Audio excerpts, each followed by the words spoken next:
Hi friends, welcome back to our channel. 10ാം ക്ലാസ്സിലത്തെ കൂട്ടുകാർക്ക് വളരെയധികം ഉപകാരപ്രദമായ ഒരു വീഡിയോയാണിത്. അപ്പോൾ നമുക്കെല്ലാവർക്കും അറിയാം, ഈ വർഷം മുതൽ 2025-26 അധ്യയന വർഷം മുതൽ പുതിയ ടെക്സ്റ്റ് ബുക്ക് ആയിരിക്കും. അപ്പോൾ നമുക്ക് പുതിയ ടെക്സ്റ്റ് ബുക്കിനെ ഒന്ന് പരിചയപ്പെടാം. അപ്പോൾ ഈ വീഡിയോയിൽ നമ്മൾ നോക്കുന്നത് സോഷ്യൽ സയൻസിൻ്റെ ടെക്സ്റ്റ് ബുക്ക്, പുതിയ ടെക്സ്റ്റ് ബുക്ക് എങ്ങനെയാണ് വന്നിരിക്കുന്നത് എന്നൊക്കെയാണ്. അതുപോലെ തന്നെ ഏതൊക്കെ പാഠഭാഗങ്ങളാണുള്ളത് അതിനെക്കുറിച്ചൊക്കെയാണ് നമ്മൾ ഈ വീഡിയോയിൽ നോക്കുന്നത്. അപ്പോൾ നമ്മളിതിൽ മലയാളം മീഡിയവും ഇംഗ്ലീഷ് മീഡിയവും ഉൾപ്പെടുത്തിയിട്ടുണ്ട്. അപ്പോൾ നമുക്കറിയാം, സോഷ്യൽ സയൻസ് എന്ന് പറയുന്നത് 2 പാർട്ടായിട്ടായിരിക്കും ഉണ്ടാവുക. അതായത് social science 1 and social science 2.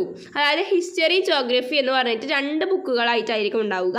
അപ്പോൾ 2 ബുക്കുകളും 2 പാർട്ടുകൾ വീതമായിരിക്കും ഉണ്ടാവുക. അപ്പോൾ ഇവിടെ നമ്മൾ നോക്കുന്നത്, നമുക്കിപ്പോൾ പുറത്തിറങ്ങിയിട്ടുള്ളതിൽ നോക്കുകയാണെങ്കിൽ നമുക്ക് പാർട്ട് 1 മാത്രമാണ് അവൈലബിൾ ആയിട്ടുള്ളത്. അപ്പോൾ നമുക്ക് അതിൽ ഏതൊക്കെ പാഠങ്ങളാണുള്ളതെന്ന് നോക്കാം. അപ്പോൾ നമുക്ക് ആദ്യം തന്നെ സോഷ്യൽ സയൻസ് 1, അതായത് ഹിസ്റ്ററിയുടെ പാഠഭാഗങ്ങൾ നോക്കാം. അപ്പോൾ പാർട്ട് 1ൻ്റെ ടെക്സ്റ്റ് ബുക്കാണ് നമ്മുടെ കയ്യിലുള്ളത്. അപ്പോൾ നമുക്ക് നോക്കുകയാണെങ്കിൽ അതിൽ ഉള്ളടക്കം വന്നിട്ട് കണ്ടൻറ്റ് എന്ന് പറയുന്നത് 5 യൂണിറ്റുകളാണുള്ളത്. 5 പാഠഭാഗങ്ങളാണ് സോഷ്യൽ സയൻസ് 1 ഹിസ്റ്ററി എന്ന് പറയുന്ന ടെക്സ്റ്റ് ബുക്കിലുള്ളത്. അപ്പോൾ ആദ്യത്തെ പാഠം എന്ന് പറയുന്നത് ഹ്യൂമാനിസം ആണ്. രണ്ടാമത്തെ പാഠം ലിബർട്ടി, ഇക്വാലിറ്റി, ഫ്രറ്റേണിറ്റി. മൂന്നാമത്തെ പാഠം social analysis through sociological imagination എന്ന് പറയുന്ന പാഠഭാഗമാണ്. 4th chapter wealth and the world. 5th chapter public opinion in democracy. അപ്പോൾ അങ്ങനെ 5 പാഠങ്ങളാണ് ഹിസ്റ്ററിയിലുള്ളത്. ഇനി നമുക്ക് മലയാളം മീഡിയം നോക്കുകയാണെങ്കിൽ അവിടെയും 5 പാഠങ്ങൾ തന്നെയാണുള്ളത്.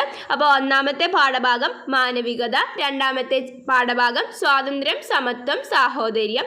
മൂന്നാമത്തെ പാഠഭാഗം സാമൂഹിക വിശകലനം, സാമൂഹ്യശാസ്ത്ര സങ്കല്പത്തിലൂടെ.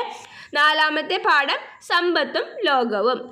അഞ്ചാമത്തെ പാഠം പൊതുജനാഭിപ്രായം ജനാധിപത്യത്തിൽ. അപ്പോൾ ഇങ്ങനെ 5 യൂണിറ്റുകളായിട്ടാണ് ഹിസ്റ്ററി ടെക്സ്റ്റ് ബുക്കിൽ വന്നിട്ടുള്ള പാഠഭാഗം. അപ്പോൾ ഇതൊക്കെയാണ് സോഷ്യൽ സയൻസ് 1ലുള്ളത്. ഇനി നമുക്ക് സോഷ്യൽ സയൻസ് 2ലേക്ക് കടക്കാം. അതായത് ജോഗ്രഫിയിൽ ഏതൊക്കെയാണ് പാഠഭാഗങ്ങളുള്ളത് എന്ന് നോക്കാം.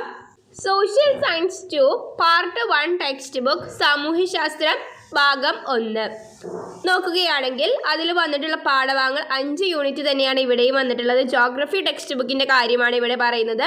അപ്പോൾ 5 യൂണിറ്റുകളാണ്. ഫസ്റ്റ് ചാപ്റ്ററിൻ്റെ പേര് വന്നിട്ട് weather and climate. Second chapter climatic regions and climate change. Third chapter from the rainy forest to the land of permafrost.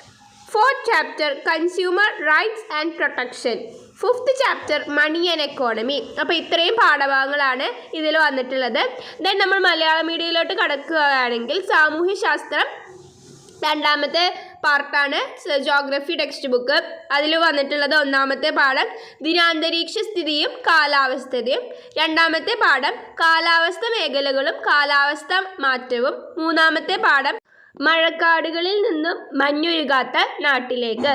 നാലാമത്തെ പാഠം ഉപഭോക്താവ്, അവകാശങ്ങളും സംരക്ഷണങ്ങളും. അഞ്ചാമത്തെ പാഠം പണവും സമ്പദ് വ്യവസ്ഥയും. അപ്പോൾ ഇത്രയും പാഠഭാഗങ്ങളാണ് ജോഗ്രഫിയിലെ ആദ്യത്തെ പാർട്ടിലുള്ളത്. അപ്പോൾ ഇതെല്ലാം നിങ്ങൾക്ക് കൃത്യമായി മനസ്സിലായി എന്ന് വിചാരിക്കുന്നു. അപ്പോൾ ഈ വീഡിയോയിൽ നമ്മൾ സോഷ്യൽ സയൻസിൻ്റെ പുതിയ ടെക്സ്റ്റ് ബുക്ക് നമ്മൾ പരിചയപ്പെട്ടു. അപ്പോൾ ഇതുപോലെ നമ്മൾ മറ്റുള്ള സബ്ജക്റ്റുകളുടെ വീഡിയോസും ചെയ്തിട്ടുണ്ട്. അപ്പോൾ ആവശ്യമായ കൂട്ടുകാർ അതൊന്ന് ചെക്ക് ചെയ്യുക. Thanks for watching.